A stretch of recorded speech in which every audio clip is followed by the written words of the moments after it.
ఏపీలో పోస్టింగ్లకు దూరమై వెయిటింగ్ లో ఉన్న ఐపీఎస్ అధికారులపై ఫుల్ సీరియస్ గా ఉన్నారు డీజీపీ. పోస్టింగ్ లేకపోవడంతో ఆఫీస్ కి రాకుండా వాళ్ళంతా కాలక్షేపం చేస్తున్నారంటున్నారు. ఈ ఐపీఎస్ లకు బిగ్ షాక్ ఇచ్చారండి. హెడ్ క్వార్టర్స్ లో అందుబాటులో లేని వారికి మెమోలు జారీ చేశారు. వెయిటింగ్ లో ఉన్న అధికారులు ప్రతిరోజు ఉదయం 10 గంటలకల్లా ఆఫీస్ కి రావాలని స్ట్రిక్ట్ గా ఆదేశాలు జారీ చేశారు. పోస్టింగ్ లేకపోవడంతో పత్తా లేకుండా పోయిన డీజీ స్థాయి నుంచి పలు హోదాల్లో ఉన్న ఐపీఎస్లు ఈ జాబితాలో ఉన్నారు. మొత్తం 16 మంది పేర్లతో కూడిన జాబితాలో డీజీపీ మెమో జారీ అయింది. వెయిటింగ్ లో ఉన్న ఐపీఎస్ అధికారుల్లో పిఎస్ఆర్ ఆంజనేయులు, సునీల్ కుమార్ కూడా డీజీపీ స్థాయి అధికారులు. ఇక సంజయ్ది అడిషనల్ డీజీ స్థాయి, కాంతి రాణా, కొల్లి రఘురామిరెడ్డి, పాలరాజు ఐజీలు, అమ్మిరెడ్డి, విజయరావు, విశాల్ గున్ని డిఐజీలు, రవిశంకర్ రెడ్డి, రిషాంత్ రెడ్డి, రఘువీరారెడ్డి, పరమేశ్వర్ రెడ్డి, జాషువా, కృష్ణకాంత్ పటేల్, అన్బురాజన్ ఎస్పీ స్థాయి అధికారులు. వీరంతా కూడా వెయిటింగ్ లో ఉన్నారు. వీళ్ళందరికీ ఏపీ డీజీపీ నోటీస్ ఇష్యూ చేశారు. ప్రతిరోజు ఉదయం 10 గంటలకు వచ్చి సాయంత్రం వరకు డీజీపీ ఆఫీస్లోనే ఉండాలి అంటూ ఆ నోటీసుల్లో పేర్కొన్నారు. వెయిటింగ్ హాల్లో ఉన్న రిజిస్టర్లో ప్రతిరోజు సంతకం చేయాలని సూచించారు. మా ప్రతినిధి ఈశ్వర్ మరింత సమాచారంతో సిద్ధంగా ఉన్నారు. ఈశ్వర్, డీజీపీ నుంచి తాజాగా వెళ్లిన ఈ మెమోల తర్వాత పోలీస్ అధికారుల రియాక్షన్స్ ఏంటి?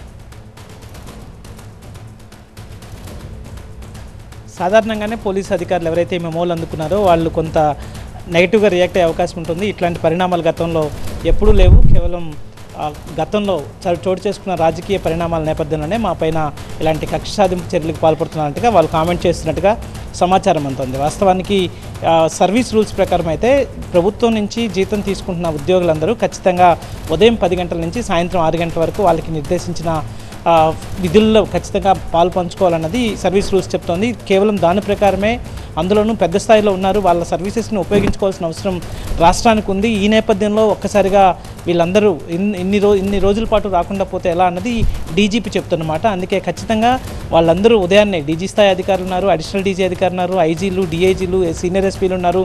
వీళ్ళందరూ ఉదయాన్నే డీజీపీ ఆఫీస్కి రావాలి. వెయిటింగ్ రూమ్ ఉంటుంది. ఆ వెయిటింగ్ రూమ్లో ఉన్న బుక్లో రిజిస్టర్లో సైన్ చేయాలి. ఉదయం 10 గంటలకు చేయాలి ఖచ్చితంగా. అలాగే తిరిగి సాయంత్రం విధుల నుంచి ముగించుకుని వెళ్ళే సమయంలో కూడా ఖచ్చితంగా సైన్ చేయాలి. ఈ మధ్యలో కూడా పూర్తి స్థాయిలో అందుబాటులో ఉండాలి.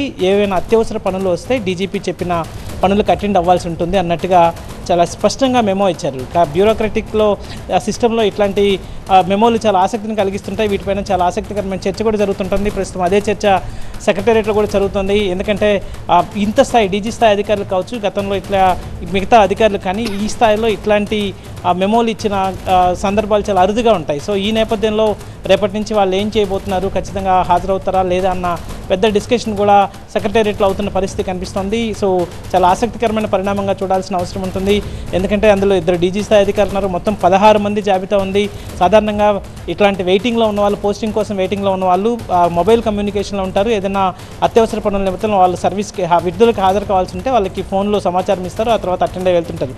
సో ఆ సిస్టమ్ డిఎస్పీల వరకు కూడా అట్లానే ఉంటుంది. మిగతా ఇన్స్పెక్టర్లు కూడా రేంజ్లో ఉన్న వాళ్ళు కూడా వీఆర్లో ఉంటే అట్లాంటి పరిస్థితి ఉంటుంది. కానీ డీజీ స్థాయి వాళ్ళకి కావచ్చు, లేకపోతే ఇట్లాంటి సీనియర్ ఐపీఎస్ అధికారులకి ఇట్లాంటి మెమో ఇవ్వడం, ఈ ఖచ్చితంగా ఆఫీస్కి రావాలని చెప్తూ ఇచ్చిన మెమో పట్ల మాత్రం ఆసక్తికరమైన చర్చ జరుగుతుంది. అయితే డీజీపీ కార్యాలయం మాత్రం చాలా స్పష్టంగా చెప్తోంది ఏంటంటే 16 మంది అధికారులు కాబట్టి వాళ్ళకి అవకాశాన్ని బట్టి, వెసులుబాటుని బట్టి పోస్టింగ్ కూడా ఇచ్చే అవకాశం ఉంటుంది. ఈ లోపు వాళ్ళ సేవలు వినియోగించుకోవాల్సిన అవసరం ఉంది. అందులోనూ డిసిప్లైన్డ్ ఫోర్స్ కాబట్టి ఇక్కడ వాళ్ళు ఆ కార్యాలయానికి రాకపోతే ఇండిసిప్లైన్గా చూసే అవకాశం ఉంటుంది.